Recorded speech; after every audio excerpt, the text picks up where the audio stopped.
All right, we are live. All right, everybody, welcome to Tuesdays in the Cellar with Papapietro Perry. And today we have a Papapietro and a Perry. So we've got Ben, of course, he joins me every Tuesday, or well, we join each other.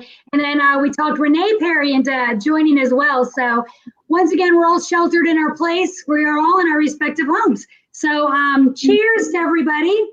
Cheers. Cheers. And what's in your glass? I'm going to start with that. Ben, what are you drinking? Well, today let's see if I could pop this little guy right up in front here. I went to my cellar and got the 2013 Newness, which was a little bit different vintage for us with the 13, which was a very early year and one that we were kind of a little bit worried about. And it turned out to be fantastic. I'll tell you about that later. But that's what I'm doing.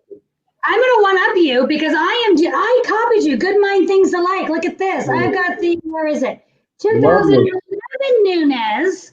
So Marty Whitted had commented the other day, sent us in a photo. He had his last 11 Newness. Well, Marty, I rated the cellar, found one because of you, and now I'm enjoying it. Again, I think this was a hard vintage, if I'm correct. And Renee, can you top me? Well, I went in the cellar. There were a few old bottles left after Kristen. Usually she raids my cellar and there's not that much in there, but I really grabbed an old wine. Look at the label. Paper label, 2000 Pinot Noir. This is what we used to label our wines like before we did the silk screening. And I thought it'd be fun to bring it out. Do I really think it's going to be great? I don't know, and it's what, 20 years old, but here it is. And it's actually still, it's drinkable. Hey, how was the cork? The cork wasn't so great, but there's a little cork floating in my wine, as a matter of fact. But she put her cork in a couple pieces. She didn't want to take it all out at one time. Well, in the process, I spilt it all over me, so, whatever. But amazingly, it actually is still drinkable. Kristen, you might like it. It's very dark and a little cloudy, but, it's not terrible. The wine. And this is why Renee stays out of the tasting room most times. Well, 20 years old. I mean, let's face it, It's 20 years old. You're absolutely correct. And Ben's wine age, I think they shock all of us sometimes, but they're still drinking great. But 2011 and a 13. Well done. Cheers, you guys. I have 2001 here too, but I opened up the 2000. I thought I was going to open the 01, but there you go. So. And did you guys notice 01 was silk screen? So that was the first year of silk screen, right? Right. The reason we had the silk screen is because Bruce was angry with the fact that when the ladies were putting the label in the box, the copper foil around the side would get scuffed, and people would just push it to the back of the shelf, and so there'd be all these bottles that weren't getting sold because they have a little ding in them. So Renee was able to find Bergen, and we went to the printed glass. And our sales have gone crazy ever since.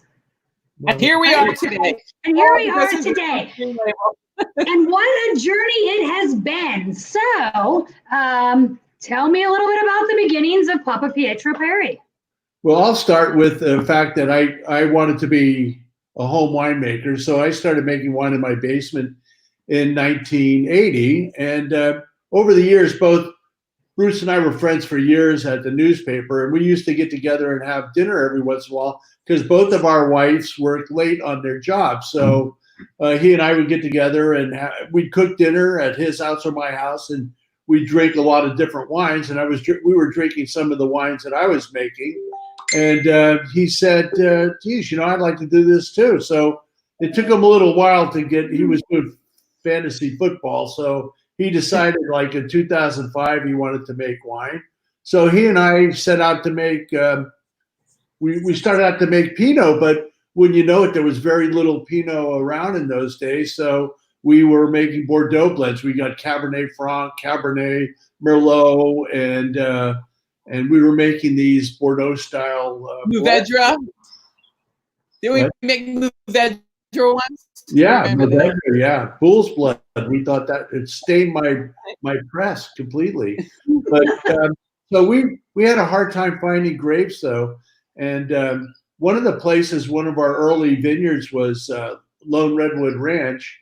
And I got a call from Bert Williams, which is in Russian River Valley. Yeah, Russian River Valley, Lone Redwood Ranch, which was right behind the Santa Rosa Airport. And so we got a call to Bert. He said, if this guy dropped a half a ton of grapes off for us to try, and we don't want to deal with the half a ton, are you guys interested? So Bruce and I, we popped up there, grabbed the wine, and came back. And Bert who? You said Bert who? Bert Williams, to Williams Cellar, also worked at the newspaper at the same time. And we were all good friends. And, you know, I would, both Bruce and I were helping him for quite a few vintages. Bruce would drive the forklift and I'd do sorting or whatever. So every once in a while, he would help us get Pinot grapes, which was very hard to find in those days. So in the meantime, we were making Bordeaux, but we were making Zinfandel. And this is where Bert had offered us a stainless steel milk tank. It was a little bit different than the ones he was using, low profile ones. He offered this one that was about, I don't know, 7 feet tall or something, 6 feet tall. It only left this much space in between the top and my roof. Like we got it home and then we went like, now what? We can't do anything because you can't get anything in it. Yeah, so we decided to do the Zinfandel because we were making quite a bit of Zinfandel. We decided to do make the Zinfandel at Bruce and Renee's and the Pinot at my house. And so Bruce, you guys tell what happened to you guys when you were making the Zinfandel there. Yeah. Well, I mean, I remember going up to Lone Redwood Ranch. All of us would go up there. We picked the grapes ourselves. I mean, we had a crew of people. We were out there picking grapes. I remember sitting on the back of the truck, putting the boxes in, and then we had the press right out there in the field. And we pressed the grapes, and then we put them into those blue food bins, loaded them up on the back of a pickup truck, and drove them to San Francisco. And then the Pinot went to your house. Sorry? We showed pictures of Bruce in his white shorts and white T-shirt and white tennis shoes.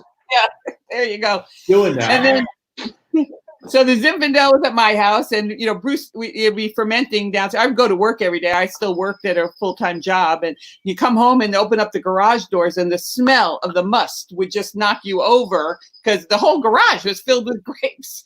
And he would wake me up in the middle of the night and go downstairs and punch down. You know, it's like 2 o'clock. We had to punch down every 4 hours. So, you know, so nothing's changed. Well, what we didn't realize at the time was that tank got really hot because there was no coolant. They had it hooked up to coolant, but we weren't set up quite like that. So I remember Bruce told me they ran out and bought a bunch of bags of ice and threw the ice in the tank to cool the wine down. Next morning when they were punching, they had all these empty plastic bags floating on the top of the Zinfandel. Wouldn't that water down the grapes? Well, they were pretty ripe, so they really didn't affect it very much. But it was a learning process for sure. The fact that we thought the water would stay in the bag, but no such thing. I could have helped you with that one. That's awesome. So we were making quite a bit of Zinfandel. I think you guys had 6 or 8, 9 barrels of Zinfandel in your house. Oh yeah, at least. Yeah, we had about the same amount of Pinot, the 9 barrels of Pinot, and then we were making some Chardonnay too, a barrel or 2 of Chardonnay while we were at it. And you guys lived near each other, correct? Yeah, about 5 minutes away. Yeah, 5 minutes away from each other. Yeah, we lived close by. I mean, those were definitely. She was closer to the airport, so whenever we traveled. They traveled. They called me. I was the chauffeur to the airport and back. And you still are, right? They would deliver us and pick us up. We were so close to the airport. Renee, when did you move local? We moved up to Hillsburg in 2001. So I still was working in the software business when we first moved up here, and the wine was a side gig. I was supposed to be working at home. And I'd be working at home on Mondays and Fridays. Actually, this was still in San Francisco even. I was working at home on Mondays and Fridays, and I would say working. And then I would be on the phone with a phone book calling every restaurant in San Francisco and saying, like, would you like to try some Pinot? And if they said yes, then I sent Bruce. Hey, Bruce, you got an appointment tomorrow, 10 a.m., you know, down at the One Market Plaza. And he would go taste the wine. And if they ordered it, he would then deliver it the next day. And like the guy would be like, aren't you the owner? And he'd be like, that's just us. And him. We didn't know anything different, so we thought, and then, now, of course, that it was quite unusual, but, and then we just were doing that, and pretty much, we had a broker, and he would go around after that, try to sell the wine to restaurants. And, then we moved up to Healdsburg in 2001, and we had the winery basically running out of my guest room. And people would call up and order wine, and I would hang up the phone, and I'd go, "Oh, Bruce, that was," and we would always know who the people were. Generally, they were friends and family. And then the phone rang one time, and I took order. Bruce goes, "Who's that?" I did not know who they were. And it was like we had a celebration. We finally sold wine to people we didn't know, and we said, "We must be making it now." And what about did you have a license? We had a license to sell retail. We didn't have what's called an O2 license, is a manufacturing license. We had a retail license. We made our wine under somebody else's bond at that time, so that we could sell the wine, but we couldn't have a tasting room. But we had our house on West Side Road, which we lived in a lovely spot in the middle of vineyards, not ours, but in the middle of vineyards. And people would call up and say they wanted to come and try the wine. And I would look around my house and say, is it clean enough? Is there dog hair in the corner? And if it was clean enough, I'd say, come on over. And they'd sit outside on a picnic table in our backyard, and we would taste the wine with them in the backyard and hang out for an hour or so. They would leave with chickens. They would leave with a dozen eggs. They would leave with lemons off the lemon tree. And we still have wine club members to this day who were there at my house in 2001 and still talk about it, how it was just the most fun visit because they got eggs and they got lemons and they got wine. And if you've been to the tasting room, we have pictures out on our patio, and one of them, I don't know if it's still there, one of them is a picture of the chickens. Oh yeah, if I'm correct, right? And people will comment, first of all, why is there a picture of chickens? But a lot of people do know about the chickens, which is actually pretty cool. That's some good fans. We like that. Yeah, it was really fun. Remember Luke, we used to be out, we had a big dog, 110-pound dog. He used to sit out in the front and kind of survey the land. And when people would come up, and I'd get emails from, we came to the winery, they thought, because it was, our address got put on a map as the winery. So people would just drive up, not knowing that they were at a private residence. And my dog would be out there, and he was a big, shepherd mix kind of dog. And they'd be like, I came, but there was this big dog out there that really scared me. So I didn't. To this day, there's a sign in front of that house on the road that says, this is not Papapietro Perry Winery, because people. Oh, we need a picture of that. That would actually be pretty cool. Oh, those poor people. Because I do believe, so I've been with Papapietro Perry for 7 years, and I have had people call me and ask me for directions, and they give me the old address. So somewhere out there. All right, well, everybody, we're on Dry Creek Road. Don't go to West Side Road. When you can come visit. Yeah, when that hopefully happens. Someday. Yeah, someday soon. So when did we start with Nunez, by the way? To drag it back for a second, since we're drinking Nunez. 08? Ben? I'm drinking. Oh, whoever, one of you guys. I don't remember. When did we start with the Nunez's? Yeah. Yeah. Well, I'm drinking it, so. I wanted to make it a lot sooner, but they didn't have any fruit for us. So I called Wendy a few times, and she said, sorry, it's all sold. So, and I know you're listening, Wendy. Then I haven't seen her yet. Yeah, one day she called us and said, I do have some fruit. And I'm not sure if that was 06 or 07, but well, I met Wendy in a completely different way for marketing. When we first started, putting together marketing materials and things like that, Wendy was our graphic designer, and I met her with Rebecca. And then that's how we knew they had grapes, and then it all you gave me the address or the phone number. I called, and right. We didn't get fruit right away, but we did, and then we met Fred, and so we started making the Nunez from it's the only vineyard that we work with on the east side of 101, but it's just on the other side. And it's Fred and Wendy Nunez, for those in case people were confused. We've been talking about Wendy because she's been following our lives lately and chiming in. So when we we made our wine after the garages. We moved up to what's now the Balverne Winery, or it was Windsor Oaks at the time. Now it's Notre Vu. Oh, that's right down the street. Yeah, well, that's where we made our wine. At first, we made it under somebody else's bond. We shared the facility. And I remember that when Bruce came up here to find the place, because Bruce was the one who said, "Let's be a winery." And I said no. Wait, Ben, Bruce wanted to be a winery, and Ben said no, but maybe not as nice as no. He said, "I've done this. You don't know. It's a lot of work. Nobody makes any money." Blah, blah, blah. Yeah, and it takes us start with a large fortune and end with a small. That joke that I never think is funny. And then Bruce said, "Well, I'm going to mortgage your house." Yeah. Well, then Bruce gave him the challenge. Ben said to him, "Yeah, well, you go up there and see. You find somewhere that lets us make the wine. We'll talk about it." And so Bruce drove up to Cellar, came back and said, "I found a place in Windsor Oaks." And I remember perfectly going to that Windsor Oaks when we went. No one else was there yet. We were the first. They just decided to reopen the winery and we're going to lease out the space. We moved in there with 5 barrels of wine, and it was giant to me at the time. So giant, and these giant tanks. And we put our 5 little barrels in a row in the middle, and we put our beach chairs along the side, and we sat down and we went, "This is our winery." Yeah. Where did you Bruce did his business plan on a napkin? So we have the napkin under glass somewhere.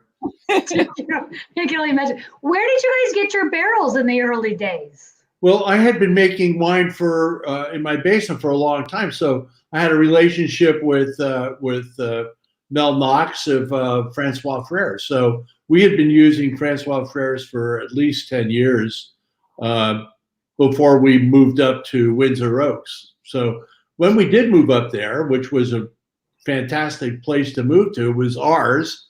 It was empty. The 2 other wineries moved in afterwards, and they kept hounding us. "Who are you guys? And what are you doing here?"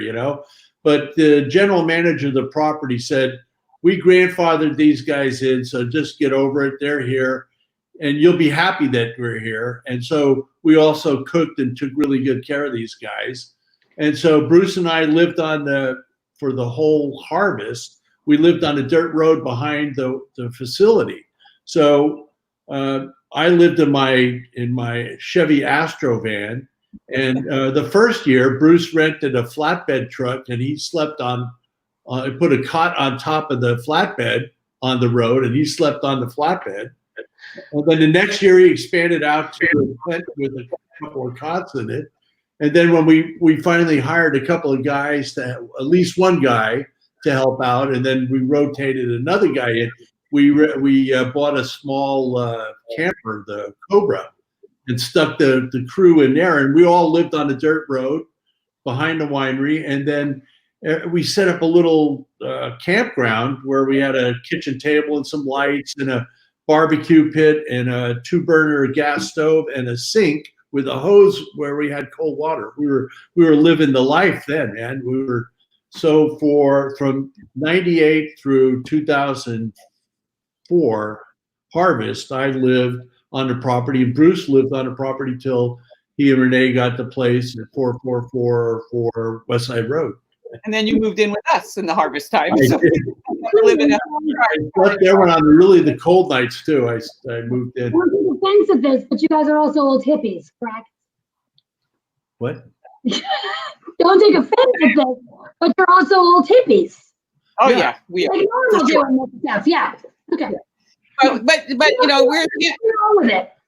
we're camping. They're camping in this. If you saw the place, I mean, this is gourmet rustic life.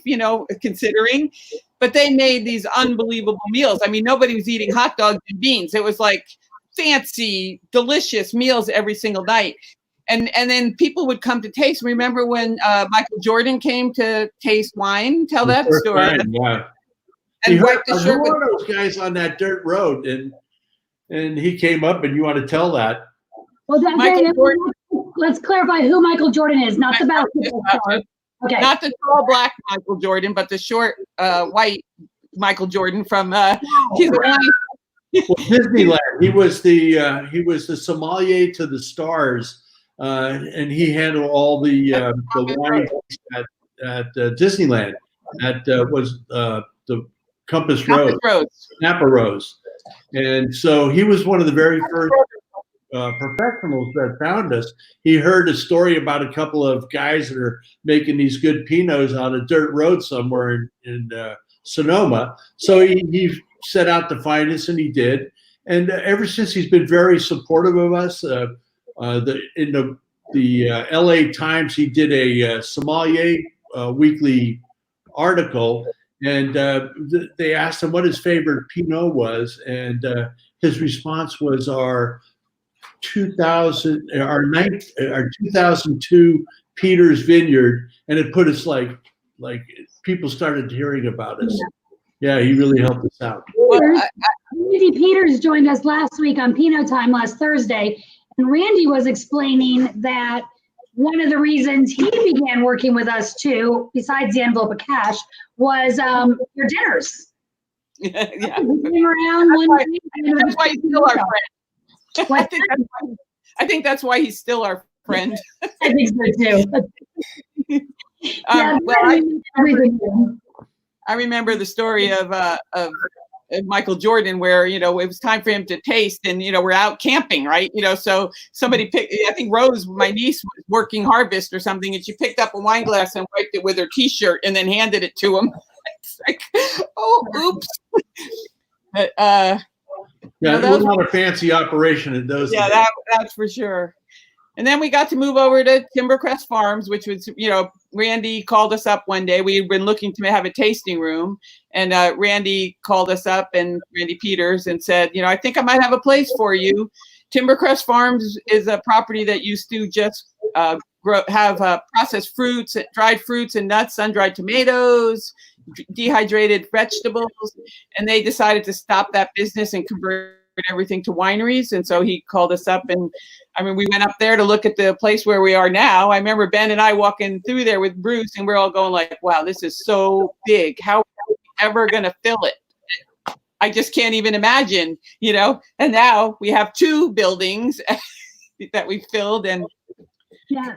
Well, look, Lori's question was perfect timing, because she said, when did you move into the winery where you are now? And that would be 2005, right? July 4th, 5th, and 6th, my family and I moved the winery from Windsor Oaks to where it is today at Timbercrest Farms. So the 05 harvest, in essence, or the 05 wines, were the first wines produced at the winery we are now. Yes. I did that math in my head with July. Very good. Yeah, that was a seminal year for us, because up until that time, we were using crush equipment which wasn't the best for Pinot Noir. It was Healdsburg hopper, which just made mush out of the wines. It's amazing that we did so well there, because we probably were the Wine Spectator recognized us, and all of our 2004 wines got 90 to 95 points, all 7 of them, using this antiquated equipment. But it was what we could use, and we didn't have any money to buy equipment. So by the time we did finally move to Timbercrest Farms, we had enough money to buy our first set of equipment, which was a big jump for us, buying our own producing equipment. So that was a milestone. So in 05, you were producing Pinot and Zin only, correct? Oh. No, and Chardonnay. In 2005 was the first year we made a little Chardonnay that year too. Right. And then we opened up the tasting room. We got the tasting room remodeled and opened that up. And really, Bruce and I manned the tasting room. Ben and Yolanda still worked at their jobs in the city and still lived in San Francisco, and were going to work full time. Bruce and I were working at the winery. Bruce used to be in the tasting room. I remember we used to have a prosciutto on the bar. Remember that? We had a whole prosciutto, and when people would come in, Bruce would slice off a piece and give people prosciutto. Yeah, pictures of the prosciutto. And then we started to make our own prosciutto. I think we should bring that back. Yeah. I'm sure it's not a legal health thing. Not legal. It was before anybody cared about us. But so Renee and Bruce, you guys worked at the winery while Ben and Yolanda were still working their quote real jobs. Ben, Yolanda, when did you guys retire from your real jobs and go. Yolanda said Bruce gave away more wine and food in 2005. Yeah, it was dangerous having him in the tasting room, really. But I also remember that, we used to, when we first opened up, we thought we'd be closed on Tuesday and Wednesday or something because it was just me and Bruce. Like, we can't work 7 days a week. And then we end up being there anyway. And so we just went, well, I don't know. And then this couple walked in on a Tuesday in like farm clothes and an old truck. And we thought like, they came in, they bought 5 cases of wine on a Tuesday. And after that, we both looked at each other and said, we're just going to be open on Tuesdays from now on. So in normal times, obviously, we're open Monday through Sunday now. We're open every day, in case you want to come in and buy. Not right now. Not right now. Well, no, we're all open from home, though. Yeah, we are. You gotta love that. That is funny. I do know every time Bruce comes to the winery, I do inventory as well at the winery. It's not my phone. And whenever Bruce comes to the winery, I have to redo inventory. Correct? Because he likes his cellar stocked, and it's totally fine. That's why it's there, of course. So I'm sorry, Ben, Yolanda, when did you guys begin with the winery full time, for lack of better words? Well, I retired in 2003 to do this full time. So I worked 5 years into the project because there was. We weren't making any money at the time, so that was a big, for us. I had 2 young children at the time, so it wasn't that easy for me to retire. But in 2003, after 37 years, it was time, and I'm glad. I should have done it sooner, but it was good timing, and at that time it didn't look like we were going to make it, so I became a San Francisco city tour guide for a couple of years, and I worked on tour buses and stuff to kind of supplement it, while the business really didn't take off until we had our own tasting room. Once we moved to Timbercrest Farms, we had more contact with the public, and people could come and taste us, and it was much better operation for us. I mean, Yolanda didn't join until I think 5 years later. I think we were 10 years in, but Yolanda kept working for a while. You had a. I just got a note passed to me. I don't know if we can read it. By the way, I need to adjust out some wine for Bruce. Speaking of which, he's still at it. That's awesome.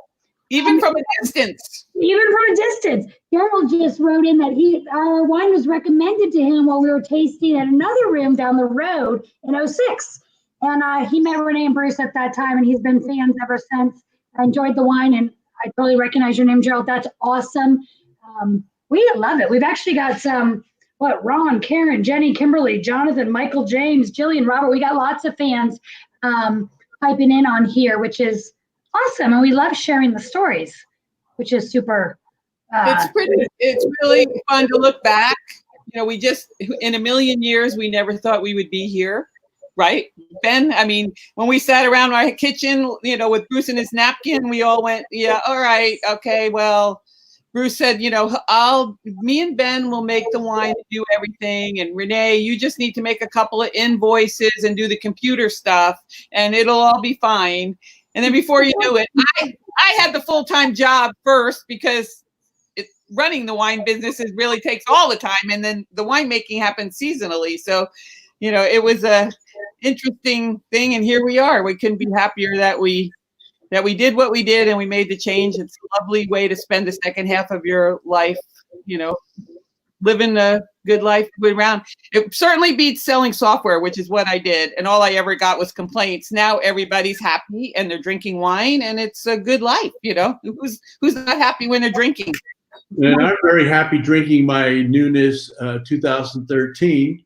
And just because we have such good growers, they've helped us really hold and stay to the position we've been in from the very beginning. The consistency of our wines are because we have really consistent growers that do a really fantastic job for us. And Pinot is the one that everybody has problems with, and that's why we don't try to do a lot of different wines. We just try to do one thing really well, and I think we've done pretty well at doing one thing well.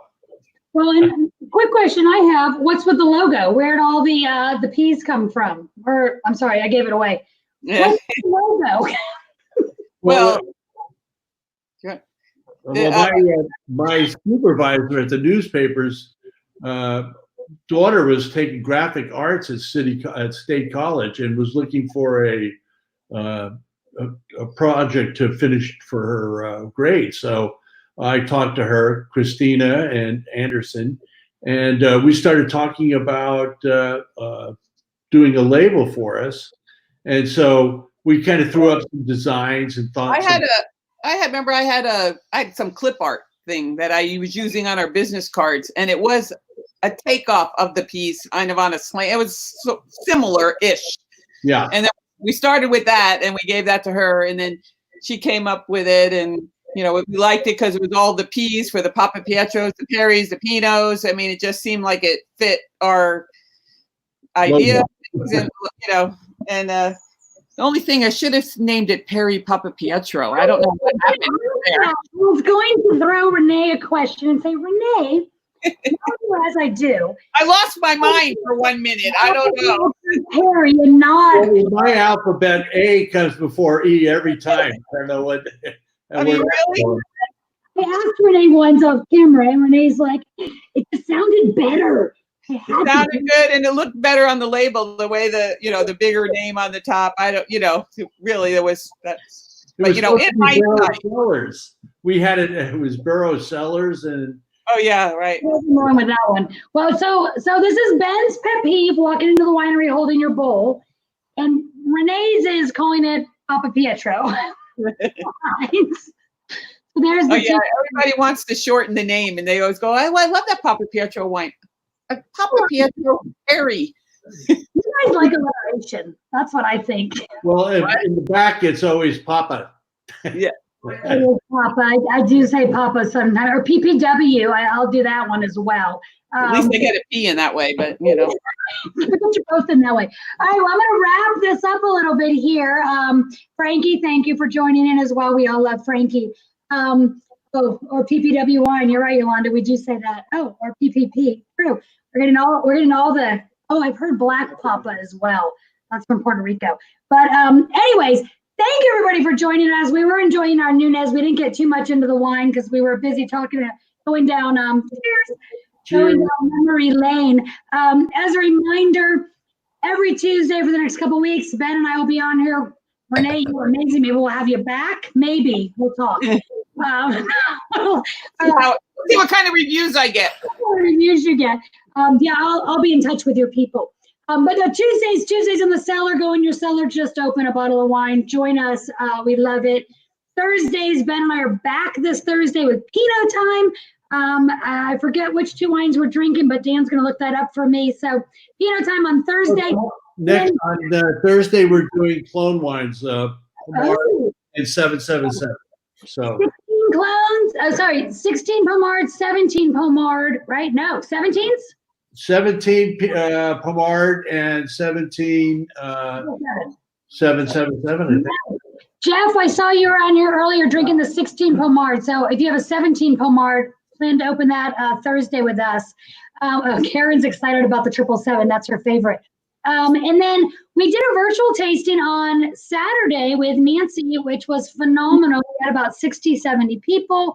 We did a great virtual tasting. And so we've decided to do some smaller, more intimate tastings. They're on our website now. If you're interested in getting a 2 or a 4-pack of wines for you, some of your friends, some of your clients, whomever you may want to enjoy a more of a private, intimate, smaller tasting, let us know. The idea is you purchase the package. We'll set up a tasting with you, and then it's a Zoom style, so it'll be more interactive.